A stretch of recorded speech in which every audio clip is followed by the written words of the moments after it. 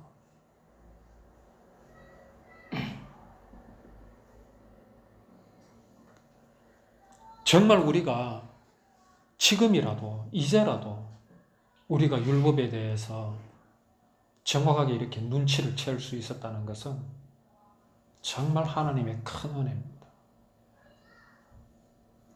이거는 생명을 우리가 알게 된 겁니다.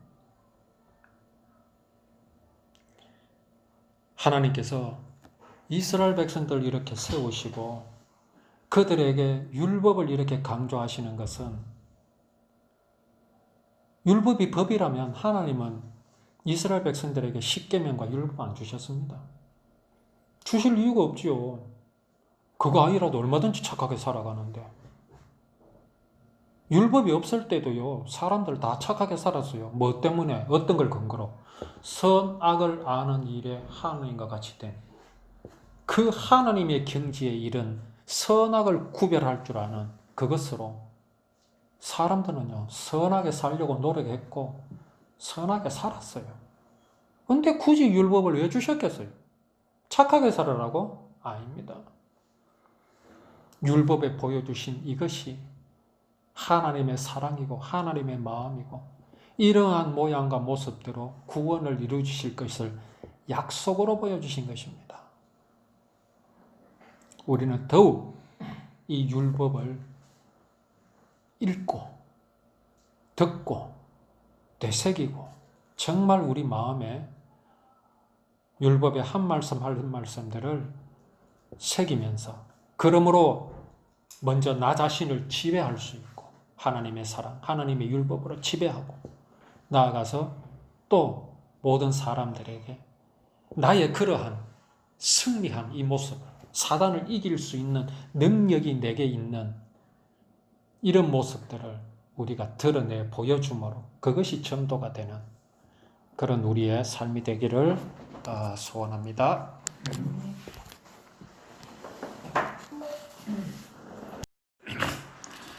예, 오전에 이어서 우리 신명기 29장의 말씀을 우리가 나누도록 하겠습니다. 이스라엘 백성들이 애굽에서 나와서 이제 호렙산에서 이스라엘 자손과 세우신 언약 외에 여호와께서 모세에게 명령하여 모압 땅에서 그들과 세우신 언약의 말씀입니다. 호렙산에서는 이제 십계명을 주셨고, 그리고 이제 모압 땅에서는 하나님께서 이제 그에 따른 소위 이제 시행령이라 할 수 있겠죠. 그런 이제 율법들의 말씀을 주셨는데, 그래 이스라엘 백성들을 모세가 소집해서 이스라엘 백성들에게 그 말씀들을 이제 전하는 것을 기록하여서 우리에게 지금 보여주고 계십니다. 이스라엘 백성들이 애굽에서 나올 때에 하나님께서 그 애굽을 치신 그런 일이 있었죠.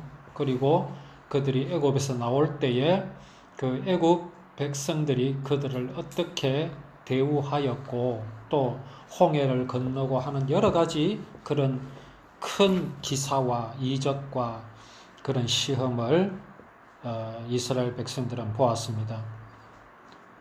그렇게 하나님께서 보여주신 이유가 무엇이겠습니까? 이 모든 일들이 사람의 일이 아니라 누구의 일이다? 하나님께서 약속하신 것을 반드시 이루시는 하나님이신 것을 보여주셨습니다. 사실 모세가 애굽에서 그 왕자로 있을 때에 40세 청년 때에 한번 이제 모세는 그 이스라엘 백성들을 구원해내고자 아마 크게 이제 좀 마음을 먹었었던 적이 있었습니다. 그 이스라엘 백성들이 막 그 애굽 사람들로부터 이제 고통을 당하고 그런 핍박을 당하는 모습을 보고 그 애굽 사람을 쳐서 죽이고 또 그 다음 날 또 나갔을 때는 이스라엘 백성들끼리 그렇게 싸우는 것을 보고 막 말리고 그랬었죠. 그랬을 때에 이스라엘 백성이 오히려 모세를 위협을 했습니다. 네가 어제 애굽 사람을 죽이더니 우리도 그렇게 하려느냐? 내가 왕에게 일러 바치겠다 하고 위협을 하는 소리를 듣고 모세는 그 길로 이제 미디안으로 도망을 해버렸습니다. 자, 이게 왜 하나님께서 그렇게 하셨는가? 만약에 그때의 모세의 생각대로 하나님께서 이스라엘 백성들을 모세의 어떤 그런 권세나 가지고 있는 그런 배경을 통해서 이스라엘 백성들을 애굽에서 나오게 하셨다면 과연 그것이 아브라함에게 하나님께서 약속하신 것을 이루시는 것이 맞겠는가? 당연히 이스라엘 백성들은 애굽으로 가게 되어 있었고 그리고 400년은 있다가 거기에서 나오게 되어 있는 것은 분명합니다. 그런데 이상하게도 하나님은 그 이상하게도라는 것보다도 분명하게도 하나님은 그렇게 하는 일에 있어서 조금도 사람의 능력이나 사람의 지혜나 사람의 지식을 동원하지 않을 것이라는 걸 보여주셨습니다. 뭐 이렇게 오든 저렇게 오든 이스라엘 백성들이 애굽에서 나와서 가나안 땅으로 들어가면은 되는 것 아닙니까? 그러면은 뭐 하나님께서 하신 약속을 이루시는 거 맞잖아요. 그럼에도 불구하고 하나님은 모세의 손을 통해서 그 일을 이루시려고 하시지 않았다. 결국은 뭐냐? 하나님께서는 약속을 이루시되 당신께서 처음부터 끝까지 다 하시겠다라는 겁니다. 왜 그렇게 하시겠습니까? 그게 왜 그렇게 중요합니까? 사람의 일이 조금이라도 개입이 되면요, 대반 사람이 하나님 앞에 서버리게 됩니다. 하나님이 행하신 일이라는 게 없어져 버립니다. 약속은 하나님이 하셨지만 그 약속을 누가 이루었다? 사람이 이루었다라는 것이 되어버립니다. 하나님은 이스라엘 백성들을 애굽에서 구원해내시는 것이 최종의 목적이 아닙니다. 뭐가 목적입니까? 이스라엘 백성들을 통해서 하나님께서 당신의 사랑을 배반한 사람의 죄악을 구원하실, 용서하실, 대신 그 죄값을 지실 메시아를 보내시는 것이 하나님의 최종의 약속입니다. 이스라엘 백성들이 애굽에서 400년 있다가 거기에서 나와서 가나안 땅에 들어가는 것이 하나님의 최종 목표가 아니라는 겁니다. 그건 아무것도 아닌 겁니다. 아무것도 아님에도 불구하고 이스라엘 백성들이 400년 만에 애굽에서 나오는 일은 하나님만이 하셔야 합니다.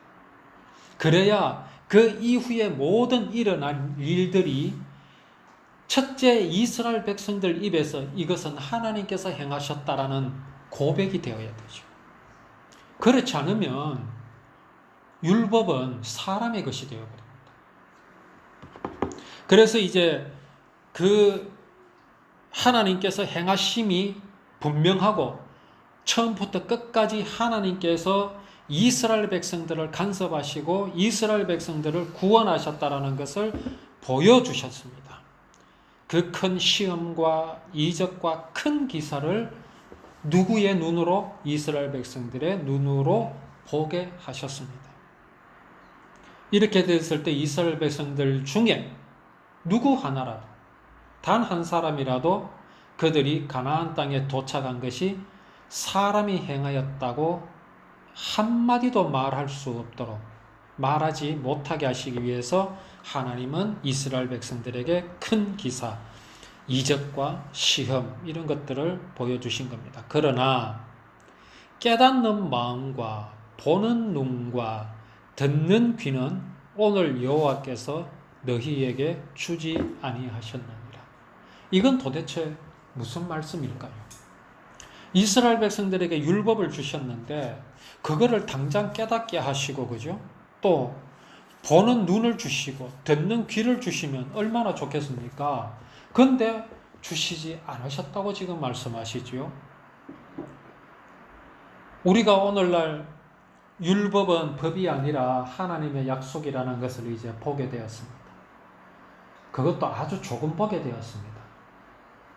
이런 것조차도 하나님께서는 이스라엘 백성들에게 허락하시지 않으셨다라고 말씀을 하십니다. 왜 이렇게 하셨을까요? 무엇 때문에? 우리가 흔히 복음을 비밀이라고 말씀을 하십니다. 그리고 예수님께서도 천국에 대해서, 복음에 대해서 항상 비유로 말씀을 하셨습니다. 왜 그렇게 하셨을까요? 왜 유대인들에게, 왜 서기관과 바리새인들에게 열어서 보여주시지 않고 비밀로 보여주시고 왜 비유로만 말씀을 하셨겠습니까? 이게 대단히 중요합니다. 이 서기관과 바리새인들은 예수님을 항상 어떻게 보고 있습니까? 사람으로 봅니다. 예수님이 사람이신 것은 맞습니다. 인자, 곧 사람의 아들이어야만 합니다. 몸을 입으셔야 하니까요. 그래야 사람의 죄를 대신하여 죽으실 수 있으니까 당연히 사람이어야 합니다. 그런데 서기관과 바리새인들은 예수님을 사람으로만 알았습니다. 하나님의 아들이신 것은 인정하지 않았습니다. 그들에게 예수님께서 아무리 내가 그러라고 그들에게 보여줘도 그들은 듣지 않습니다. 이적을 보고도 믿지 않았습니다. 그들에게 구태여 막 천둥과 번개를 쉐락 내리쳐가지고 봐라 내가 하나님의 아들이 맞지 않느냐 라고 하실 필요가 없었다라는 거죠. 왜 그렇게 했습니까? 그렇게 하는 건 사랑이 아닙니다. 그렇게 하는 것은 믿음이 아닙니다. 자, 내가 누군가에게 나를 믿게 하는 것은 그 상대방이 나를 믿을 수 있을 만큼 뭔가를 보여줘야 되죠. 강제해서는 안 됩니다. 나를 안 믿으면 죽여버릴 거야? 그거는 믿음이 될 수가 없습니다. 그리고 하나님을 믿는다라는 것은 단순히 믿음이 아니고 사랑이 포함되어 있는 겁니다. 사랑. 서기관과 바리새인들이 예수 그리스도를 믿는다는 것은 하나님께서 보여주신 사랑이신 예수 그리스도를 마음에 영접하는 것이잖아요. 곧 뭡니까? 하나님의 사랑을 영접하는 것인데 사랑은 강제로 되는 게 아닙니다. 강제로 해서도 안 되고요. 이런 말이 있죠. 한 사람이 말을 끌고 물까지 데리고 갈 수는 있어요. 그런데 10사람이 달려든다고 해서 말에게 물을 먹일 수는 없습니다. 목이 마르면 스스로 물을 마시게 되어 있습니다. 사랑은 그래야 됩니다. 그래서 하나님께서는 이스라엘 백성들에게 깨닫는 마음과 보는 눈과 듣는 귀는 주시지 않았습니다. 왜? 이스라엘 백성들이 스스로 선택하게 하셨답니다. 그러면 여기에서 이제 의문이 드는 게 있습니다. 자, 구원을 받는 것은 사람의 노력입니까? 아니면 하나님의 은혜입니까? 하나님 은혜죠. 근데 하나님의 사랑을 깨닫는 것은 적극적으로 사람의 마음이어야 한다라는 말이 그러면 모순이 되는 거 아닙니까? 그렇지 않습니다. 이 말은 무슨 말이냐 하면 믿는 것은 내가 믿어야 된다라는 얘기는 무슨 얘기냐 하면 믿음은 하나님이 강제로 하시는 것이 아니라 내 마음이 낮아짐으로써 하나님을 믿게 되어야 그게 진짜 믿음이란 말이에요. 제가 그 비유를 종종 들었었는데 옛날에 새노래 선교단 할 때 차가 2대가 움직였어요. 베스타가 2대가 움직였는데 한 번은 이제 제가 차를 몰고 가다가 운전대를 누구에게가 맡기고 저는 이제 뒷차를 타고 따라갔어요. 그래서 가다가 이래 잠을 자다가 눈을 떠보니까 처음에는 전부 다 이래 앉아가 있더라고요. 앞차에 보니까 그 뒷차로 유리로 보이잖아요. 그러고 다시 또 잠이 들었다가 떡 깨보니까 사람 머리가 안 보여요. 전부 이제 의자를 눕히고 자고 있는 거지. 그래서 휴게소에 딱 도착해 보니까 이태원 장로가 차를 몰고 있었어요. 야, 처음에는 전부 다 안 자고 있던데. 그때는 누가 했느냐? 이태원 장로님 부인인 박진옥 집사가 운전을 하고 있었어요. 왜 그렇게 되겠습니까? 믿음이 있는 경우와 없는 경우를 보여주는 겁니다.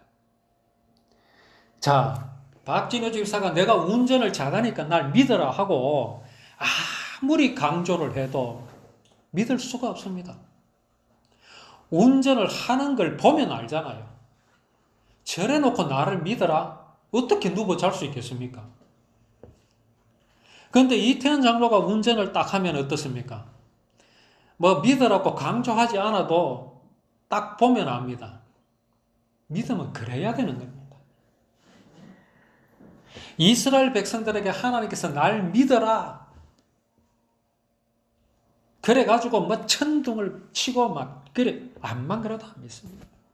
마음이 높아져 있기 때문에. 그런 자들에게 깨닫는 마음과 보는 눈을 보여주신다? 그 자체가 모순이죠.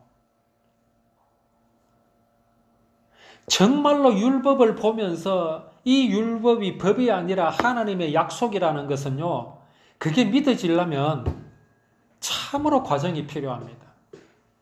무슨 과정이 필요하겠습니까? 사람이 하나님과 같이 될 수 있다라는 그 사단의 그 말, 그것이 신념이 되어 있거든요. 이것이 깨어지지 않으면 여호와의 율법을 보는 눈이 생겨날 수가 없습니다. 듣는 귀가 열릴 수가 없습니다. 하나님은 이스라엘 백성들이 그렇게 되기를 기다리시는 겁니다. 그래서 하나님은 보여주셨지요. 주께서 40년 동안 너희를 광야에서 인도하게 하셨거니와 너희 몸에 옷이 낡아지지 아니하였고 너희 발의 신이 헤어지지 아니하였다 그랬어요. 참 이상하지 않습니까? 40년 옷을 입었는데도 옷이 낡아지지 않았어요. 40년 그 신발을 신고 광야의 그 돌짝밭, 그 모래밭을 그렇게 걸었는데도 신발이 헤어지지 않았어요. 이것만 해도 기적 아닙니까? 홍해가 갈라진 것만 기적입니까? 만나와 메추라기가 내린 것만 기적입니까? 이것도 기적입니다. 그럼에도 이스라엘 백성들은 하나님을 믿지 않았어요. 이렇게 보여주셨는데도 너희에게 떡도 먹지 못하며 포도주나 독주를 마시지 못하게 하셨음은 주는 너희의 하나님 여호와이신 줄을 알게 하려 하심이니라. 이스라엘 백성들이 광야에 40년 동안 살면서 그들이 먹고 마셨는데 무엇을 먹고 마셨습니까? 빵입니까? 포도주였습니까? 아닙니다. 만나와 메추라기, 물이었습니다. 뭐 농사할 수 있어야지 포도주를, 포도를 생산할 수 있고 포도주를 생산할 수 있죠. 광야에 뭐 할 수 있었습니까? 아무것도 할 수 없었어요. 그럼에도 그들은 먹고 마셨는데 빵이나 포도주가 아니었어요. 독주가 아니었어요. 만나와 메추라기와 하나님께서 주시는 물을 그들은 마셨습니다. 어떻게? 왜? 주는 너희의 하나님 여호와이신 줄을 알게 하라십니다. 그래도 그들은 깨닫지 못했어요. 율법이 여호와 하나님의 약속인 것, 하나님의 언약인 것을 그들은 알지 못하였습니다. 또 그들은 전쟁도 했지요.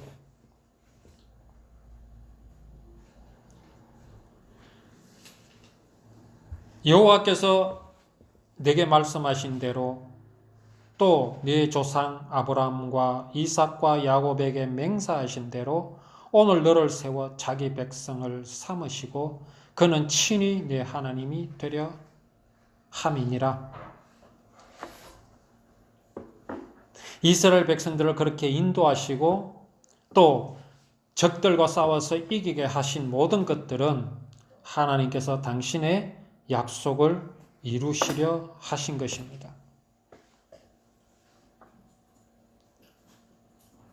오늘 우리 하나님 여호와 앞에서 우리와 함께 여기 서 있는 자와 오늘 우리와 함께 여기 있지 아니하는 자에게까지니 자 하나님의 이 언약과 맹세를 너희에게만 세우는 것이 아니라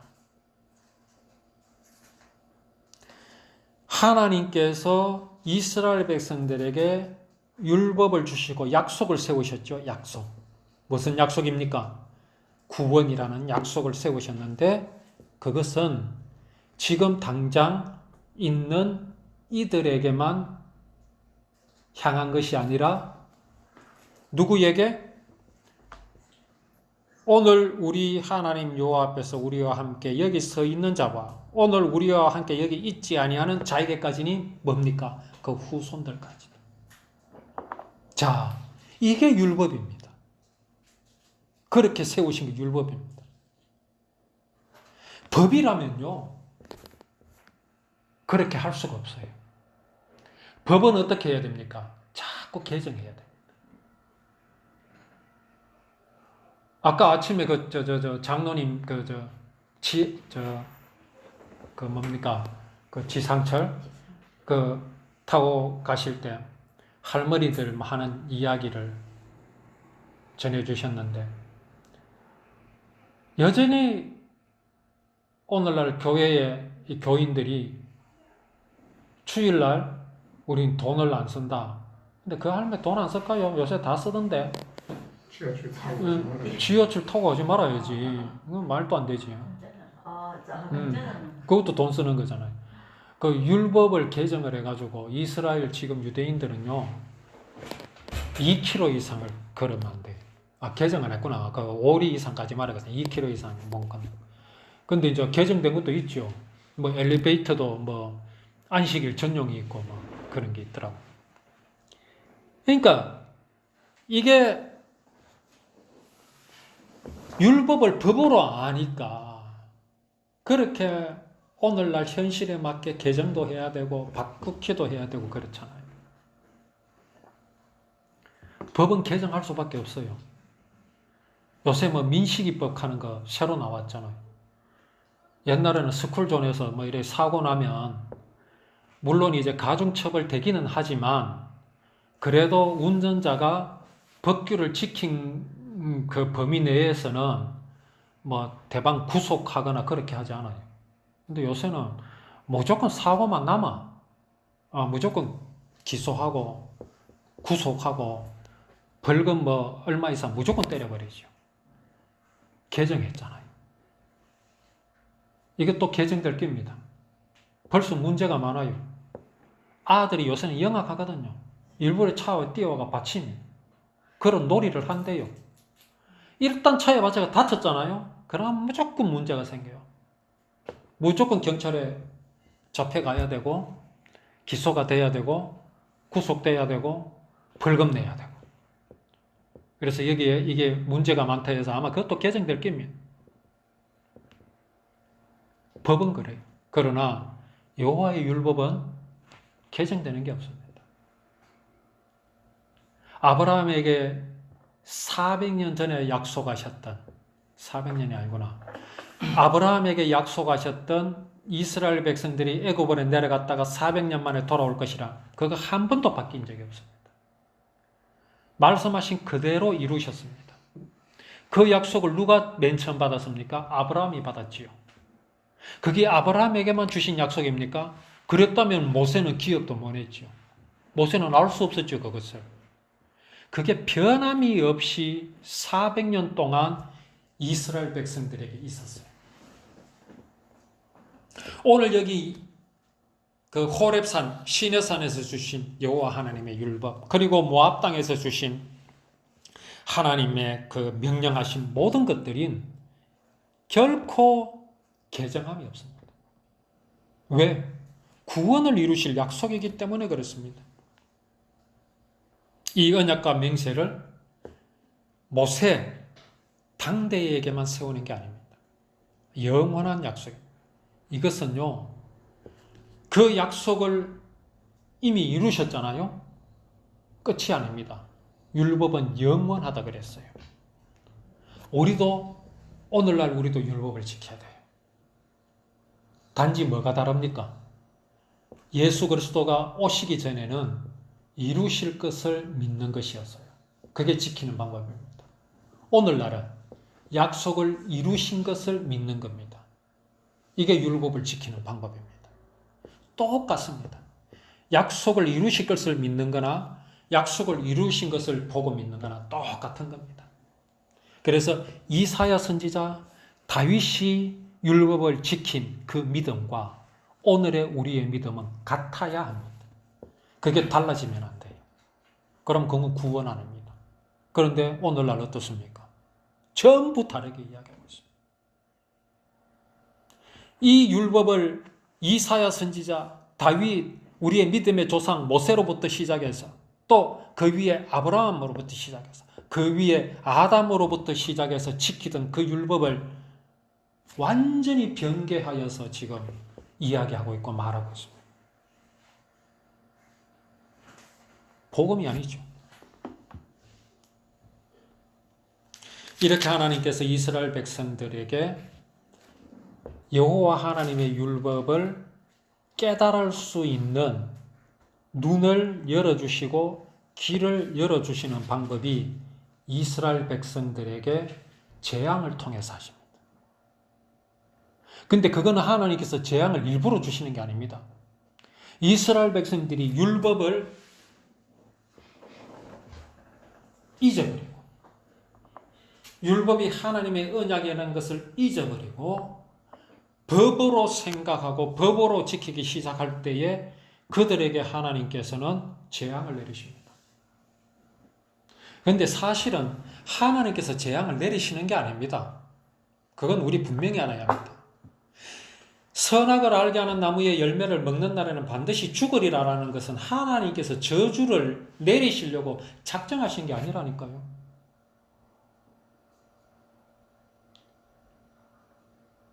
민혁이가 어릴 때 전기밥통 그 압력밥솥 있잖아요. 그 스팀 올라오는 데 있죠. 거기에 앉았다가 2번이나 돼 있어요. 두꺼운 바지 입고 이제 앉아서 처음에는 모르잖아요. 이제 김이 막 올라가 살같이 데이니까 그때서 이제 뜨거운 거라. 아이고, 그래갖고 지금도 흉터 있는가 모르겠다. 그래, 한 번 그래서 말아야 될 거 아닙니까? 2번이나 그랬어. 그리고는 다시는 안 앉아요. 자, 거기에 앉으면은 뜨거워지는 것은 당연한 거잖아요. 그렇죠? 그걸 뭘 준비해 놓은 겁니까? 아니잖아요. 선악을 알게 하는 나무 열매를 먹는다는 건 뭐냐면은 하나님의 사랑에서 네가 나가면은 이런 것이 있다라는 걸 말씀하신 겁니다. 자, 사람은 알았지요? 분명히 알았지요? 알았으면 안 해야 될 거 아닙니까? 그런데 했어요. 저질렀어요. 그걸 보고 뭐라 그럽니까? 저주를 자청하는 것이라. 반드시 죽으리라 이걸 가지고 안티들은 뭐라고 말합니까? 하나님은 최초의 살인자다. 이런 식으로 이야기합니다. 그거 아닙니다. 그거 아니죠. 하나님은 이스라엘 백성들이 그걸 보여주는 겁니다. 그들이 막 이방인 적들로부터 애워쌈을 당하고 멸망을 당하고 포로가 되고 심지어는 이렇습니다. 포로가 되었는데 노예로 이제 데리고 가라 그래도 데리고 가지도 않아요. 노예로 써주지도 않아요. 희한하죠. 그럼 노예로 써주지 않으면 그럼 뭐 해야 된단 말입니까? 죽는단 말입니다. 그냥 죽여버린단 말입니다. 그 정도로 비참한 지경에 이르게 됐어요. 하나님이 그걸 만들어 놓으신 겁니까? 아닙니다. 율법을 떠나면 그러게 된다 이 말입니다. 나의 사랑, 내가 이룰 이 사랑을 네가 마음에 영접하지 않으면 그 영접하지 않으면 받을 수 있는, 받게 될, 당하게 될 것들이 이런 것이다라는 걸 보여주는 겁니다. 생명이 아니면 뭡니까? 사망 아닙니까? 내가 율법을 지키고 율법을 믿는다라는 것은 하나님의 구원의 언약을 내가 마음에 영접한다는 그건 생명입니다. 그런데 이거를 내가 안 하겠다는 것은 뭡니까? 중간은 없습니다. 중간은 없습니다. 사망이란 말입니다. 사망을 이렇게 표현하신 겁니다. 온 땅이 유황이 되며 소금이 되며 또 불에 타서 심지도 못하며 결실함도 없으며 거기에는 아무 풀도 나지 아니함이 옛적 여호와께서 진노와 격분으로 멸하신 소돔과 고모라와 아드마와 스보임의 무너진 같음을 본다. 그걸 보고 묻습니다. 여러 나라 사람들도 묻기를 여호와께서 어찌하여 이 땅에 이같이 행하셨느냐? 이같이 크고 맹렬하게 노하심은 무슨 뜻이냐 하면 25절에 그때의 사람들이 대답하기를 그 무리가 자기 조상의 하나님 여호와께서 그들의 조상을 애굽에서 인도하여 내실 때에 더불어 세우신 언약을 버리고 가서 자기들이 알지도 못하고 여호와께서 그들에게 주시지도 아니한 다른 신들을 따라가서 그들을 섬기고 절한 까닭이다. 왜 그렇게 됐습니까? 어째서 그렇게 됐습니까? 아담은요, 뭘 들었습니까? 선악을 알게 하는 나무의 열매는 먹지 말라? 그것을 먹는 날은 반드시 죽으리라. 이 말을 분명히 들었습니다. 아담은 들었어요. 하와는 못 들었어요. 왜냐하면 그때 없었기 때문에. 그렇다고 하와가 못 들었겠습니까? 아담이 분명히 전해줬을 거란 말입니다. 그러니 하와도 들었어요. 그런데 그들이 어떻게 했죠? 그 하나님의 경고하심을 무시하고 누구의 말을 따랐습니까? 아니다. 그걸 먹으면 희한하게 된다. 그 희한하게 되는 걸 지금 하나님이 알고 있다. 하나님이 알고 있는 그게 뭐냐? 네가 하나님같이 될 수 있다. 여기에 넘어가 버린 겁니다. 거기에 안 넘어간다면 또 이상하죠. 내가 하나님같이 될 수 있다 하는데 나는 싫어. 나는 하나님같이 되기 싫어. 이것도 이상한 거죠. 그러나 그게 죄악이 되는 이유가 뭡니까? 하나님이 경고했잖아요. 네 나와 같이 될 수 없다. 나와 같이 되려면 나를 버려야 되는 건데 나를 버리면 또 다른 나를 결코 못 만난다. 그 얘기는 뭡니까? 너 안에 있는 생명은 난데 그 생명을 버리면 다른 생명은 없다라고 분명히 하나님 말씀하셨잖아요. 그래서 죄가 되는 겁니다. 그런데 아담 하와는 그걸 선택했다니까요. 그 까닭에 뭐가 됐습니까? 땅은 저주를 받았습니다. 가시와 엉겅퀴를 냈어요. 종신토록 수고해야 됩니다. 얼굴에 땀을 흘려야 땅의 소산을 먹을 수 있는 처지가 되어버렸습니다. 생명이 상실돼 버렸습니다. 그걸 지금 여기에서 말씀하시는 겁니다. 율법을 떠났다. 이스라엘 백성들이 왜 율법을 떠났습니까? 처음 모세로부터 들었던 그 율법을 잊어버린 겁니다. 모세가 이스라엘 백성들에게 율법을 전할 때 뭐라고 전했겠습니까? 이게 언약이다. 이 모양과 이 모습대로 하나님께서 구원을 이루실 것이라고 분명히 전했는데 이스라엘 백성들은 점점 그것을 잊어버린 겁니다. 그루터기만 조금씩 나가가 복음은 율법이 언약이다, 약속이라고 전했지. 대부분의 이스라엘의 학자들은 율법을 법으로 이야기합니다. 오늘날 교회와 똑같습니다. 그러니 그들 주변에 있는 가나안 땅에 들어가면 분명히 완전히 멸해라고 했던 그 우상들을 멸하지 않고 중간중간 그 군데군데 살려있는 이들의 우상들, 그 가나안 땅의 법들 비교해보니까 어때요? 똑같은 거라. 오히려 더 고상해. 오히려 더 기술적이고 세밀하고 율법은 뭉뚱그려 말하는데 그거는 시행령이 있고 몇 조 몇 항이 탁 있고. 그래 이스라엘 백성들이 어떻게 되겠어요? 와 갔네. 그렇게 돼버린 겁니다.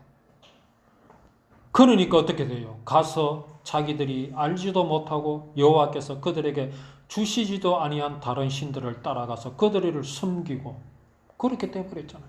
오늘날 교회와 똑같습니다. 일치운동이래서고 모든 종교는 하나다 있다고 소리내서 그거에 동의한다니까요.